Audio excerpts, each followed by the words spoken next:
In the last 15 years, we've seen a lot of indie games become insanely popular, contesting the AAA games that have always dominated the game industry for top-selling spots. But how did indie games go from being considered unlucrative, amateurish works to masterpieces that can make millions of dollars on release?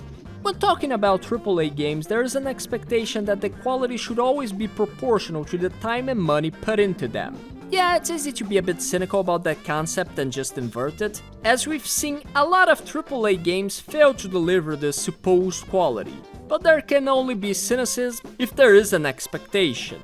And let's not kid ourselves, there has always been duds amongst AAA games. It's just that nowadays the gaming industry is much bigger than before, and has a lot more resources invested into it. So it looks way worse if a AAA game with over 100 million poured into it comes out as a broken mess. However, at the end of the day, games are made by people, and there are many factors that can go wrong, especially with higher-ups poking around projects. With indie games, expectations are lower due to cheaper prices and smaller development teams. When you find a good indie game, it feels like you got more out of your money than you expected. And one edge that indie games always had over AAA games is their price. While AAA games have always been pricey for as long as the game industry has existed, indie games can settle for lower prices and be content with it. While they might not make a lot of money on singular sales, they make up for it in quantity. Less workers on a payroll sometimes, but not always, shorter periods of development, and no CEO should eat up a huge percentage of a studio's income means that indie studios can charge less for their game and still thrive. Some may even charge less than $5 for their games and still achieve great financial success.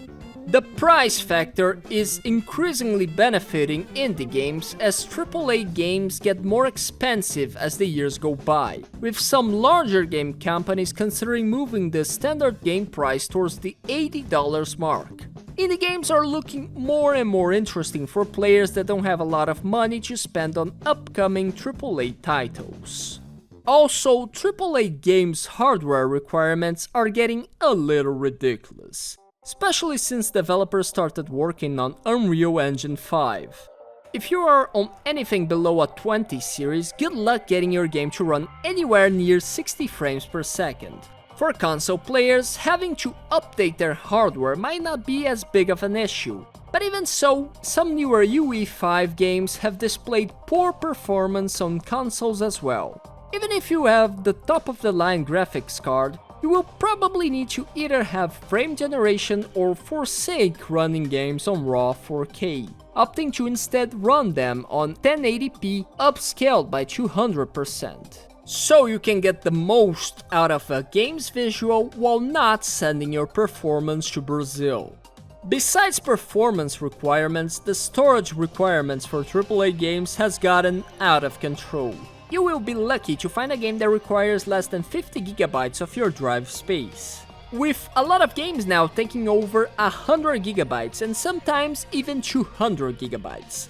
It is insane to think that by the time that the Final Fantasy Remake trilogy comes to an end, if you wish to have all 3 games installed, you might need a solid disk drive entirely dedicated to the 3 games. Indie games, on the other hand, have no such issue. You can probably boot up a game like Vampire Survivors on a computer held by duct tape, spit, vodka, hopes and drinks, and it will most likely work perfectly fine while taking less than a gigabyte of disk space. Besides the increasing prices and hardware requirements, AAA games have also been running into trouble with complexity creep. Studios are increasingly trying to outdo their last games, including more and more features, to the point that we see a lot of games walking towards the 10 years of development mark.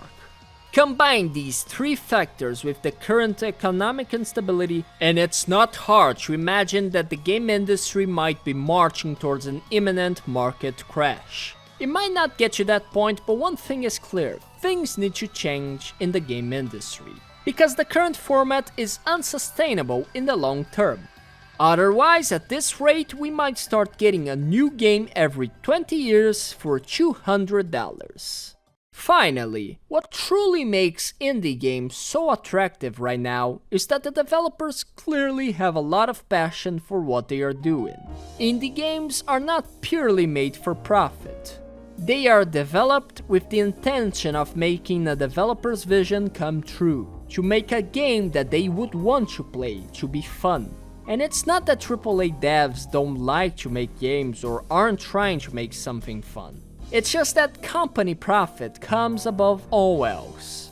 So, if investors decide that your fun duck racing game should become a battle royale game with anime girls, well, you don't really have much of a say in it. Either you do it like they want you, or they are out with the money.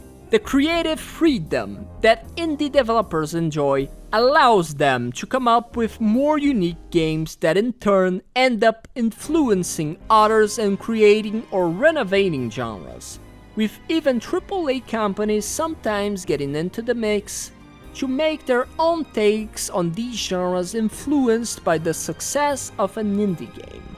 And at the end of the day, it is really cool to see clearly that the developers love and care for their game.